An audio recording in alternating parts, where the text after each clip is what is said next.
నమస్తే ఫ్రెండ్స్, ఎలా ఉన్నారు? నేను శైలజ. వెల్కమ్ టు మీ శైలజ వ్లాగ్స్. ఈరోజు మన ఇన్స్టెంట్ 3 దోశల రెసిపీస్లో మొదటిది గోధుమ పిండి దోశ. ఇది హెల్దీయే కాదు, టేస్టీగా కూడా ఉంటుంది. మరి దీన్ని ఎలా ప్రిపేర్ చేసుకోవాలో చూద్దామా? దీనికోసం ఒక మిక్సింగ్ బౌల్ తీసుకొని ఒక మీడియం సైజ్ బంగాళాదుంపను ఉడికించి ఉంచుకోవాలి. ఆ బంగాళాదుంపను మీడియం సైజ్ హోల్స్ ఉన్న గ్రేటర్ సహాయంతో ఇక్కడ చూపిస్తున్నట్లు గ్రేట్ చేసుకోవాలి. అలాగే ఒక క్యారెట్ని కూడా గ్రేట్ చేసుకొని వేసుకోవాలి. 2 పచ్చిమిరపకాయలను కూడా సన్నగా తరిగి వేసుకోవాలి. వీటితో పాటు 3 ఫ్రెంచ్ బీన్స్ని తీసుకొని వాటిని కూడా సన్నగా తరిగి వేసుకోవాలి. ఒక మీడియం సైజ్ ఉల్లిపాయను కూడా సన్నగా కట్ చేసుకొని వేసుకోవాలి. ఒక క్యాప్సికంలో పావు క్యాప్సికంని చిన్న చిన్న ముక్కలుగా కట్ చేసుకొని వేసుకోవాలి. అలాగే ఒక 10 కరివేపాకు రెబ్బలను కూడా యాడ్ చేసుకోవాలి. సన్నగా తరిగిన కొత్తిమీరను కూడా యాడ్ చేసుకొని వీటి మొత్తాన్ని బాగా మిక్స్ అయ్యేటట్లు మిక్స్ చేసుకోవాలి. ఇది ఎప్పుడంటే అప్పుడు ప్రిపేర్ చేసుకోవచ్చు. దీనిలో అన్ని వెజిటబుల్స్ ఉన్నాయి కాబట్టి మన ఆరోగ్యానికి కూడా చాలా హెల్తీ. ఇప్పటి వరకు మన ఛానల్ని ఎవరైనా సబ్స్క్రైబ్ చేసుకోకపోతే వెంటనే సబ్స్క్రైబ్ చేసుకోండి. ఇలా మొత్తం మిక్స్ చేసుకున్న తర్వాత ఇప్పుడు రుచికి సరిపడా ఉప్పును యాడ్ చేసుకోవాలి. మనకు ఇక్కడ వెజిటబుల్స్ ఎంత క్వాంటిటీ ఉంటాయో అంత క్వాంటిటీ గోధుమ పిండిని యాడ్ చేసుకోవాలి. నేను ఇక్కడ 2 కప్పుల గోధుమ పిండిని యాడ్ చేసుకుంటున్నాను. అలాగే 1 టేబుల్ స్పూను జీలకర్రను కూడా ఇలా నలిపి యాడ్ చేసుకుంటున్నాను. 2 కప్పుల గోధుమ పిండికి 4 కప్పుల నీళ్ళైతే కరెక్ట్గా సరిపోతాయి. నేను ప్రస్తుతానికి 3 కప్పుల నీళ్లు యాడ్ చేసుకొని మిక్స్ చేసుకుంటున్నాను.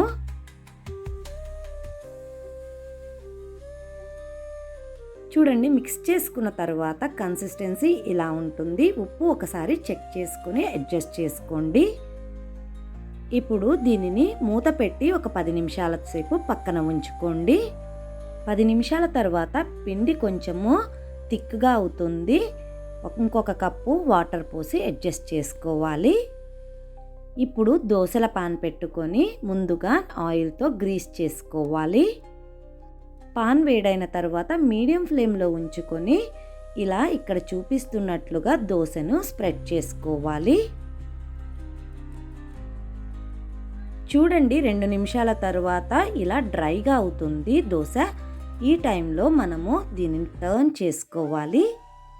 రెండవ వైపు కూడా చక్కగా కాల్చుకొని సర్వింగ్ ప్లేట్లోకి తీసుకుని సర్వ్ చేసుకోవడమేనండి. అప్పటికప్పుడు చేసుకునే మన రెండవ దోశ మరమరాల దోశ. ఇది వేడివేడిగా తింటే చాలా క్రిస్పీగా అలాగే చాలా టేస్టీగా కూడా ఉంటుంది. ఇప్పటి వరకు మన ఛానల్ని ఎవరైనా సబ్స్క్రైబ్ చేసుకోకపోతే వెంటనే సబ్స్క్రైబ్ చేసుకోండి. మా ఈ రెసిపీ మీకు నచ్చినట్లయితే ఒక లైక్ చేయడం మర్చిపోకండి.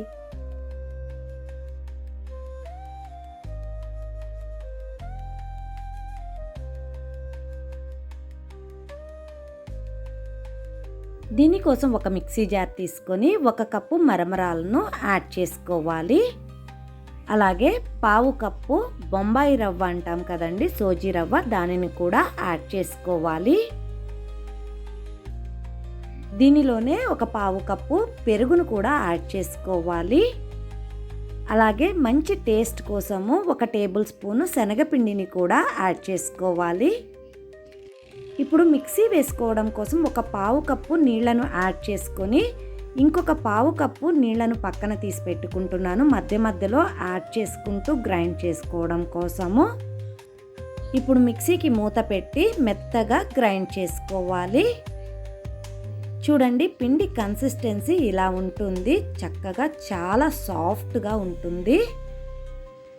దీనిని మిక్సింగ్ బౌల్లోకి ట్రాన్స్ఫర్ చేసుకోవాలి. జార్లో మరీ ఎక్కువ నీళ్లు పోసేయకుండా 2 టేబుల్ స్పూన్ల నీళ్ళ వరకు పోసుకొని జార్ కడిగి పిండిలోకి యాడ్ చేసుకోవాలి. చూడండి, ఫైనల్గా పిండి కన్సిస్టెన్సీ ఇలా ఉంటుంది. మరి జారైనా కూడా దోశలు సరిగా రావని గుర్తుపెట్టుకోండి. దీనిలోకి రుచికి సరిపడా ఉప్పును యాడ్ చేసుకోవాలి. అలాగే అప్పటికప్పుడు వేసుకుంటున్నాం కాబట్టి ఒక చిటికెడు బేకింగ్ పౌడర్ని కూడా యాడ్ చేసుకొని మిక్స్ చేసుకోండి. ఒకసారి ఉప్పు చెక్ చేసుకోండి. పిండి కన్సిస్టెన్సీ అయితే దోశల పిండి కన్సిస్టెన్సీ ఉంటే సరిపోతుంది. ఇప్పుడు స్టవ్ మీద దోశల పాన్ పెట్టుకొని 2 చుక్కల ఆయిల్ వేసి గ్రీస్ చేసుకోవాలి. ఇప్పుడు ఒక గరిట దోశల బ్యాటర్ని పాన్ మీద వేసుకుని దోశలాగా స్ప్రెడ్ చేసుకోవాలి. ఈ దోశలు చాలా పల్చగా వస్తాయి, అలాగే చాలా క్రిస్పీగా కూడా ఉంటాయండి. ఇవి మరింత టేస్టీగా ఉండడం కోసము నేను ఇక్కడ కొద్దిగా ఆనియన్స్ని స్ప్రింకిల్ చేసుకుంటున్నాను. అలాగే కొద్దిగా కొత్తిమీరను కూడా యాడ్ చేసుకుంటున్నాను. వీటితో పాటు ఒక చిటికెడు కారంని కూడా యాడ్ చేసుకుంటున్నాను. ఇది మామూలు కూరల్లో వేసుకునే కారమేనండి. పైన కొద్దిగా ఆయిల్తో స్ప్రింకిల్ చేసుకోండి. మీడియం ఫ్లేమ్లో ఉంచి దీన్ని గోల్డెన్ బ్రౌన్ కలర్ వచ్చే వరకు కాల్చుకోవాలి. చూడండి, పైన మనకు చక్కగా కాలి కనిపిస్తుంది కదా.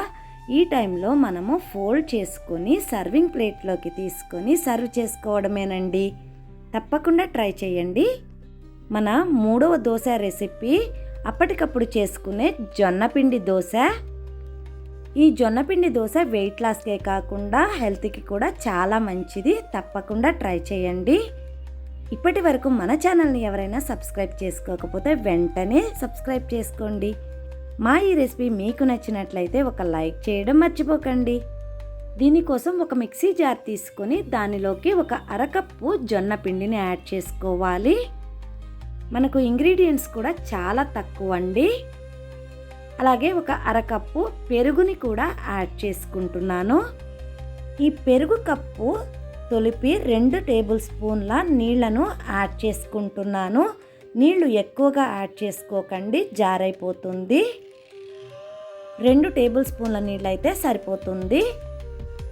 దీనిలోకి రుచికి సరిపడా ఉప్పుని యాడ్ చేసుకోండి.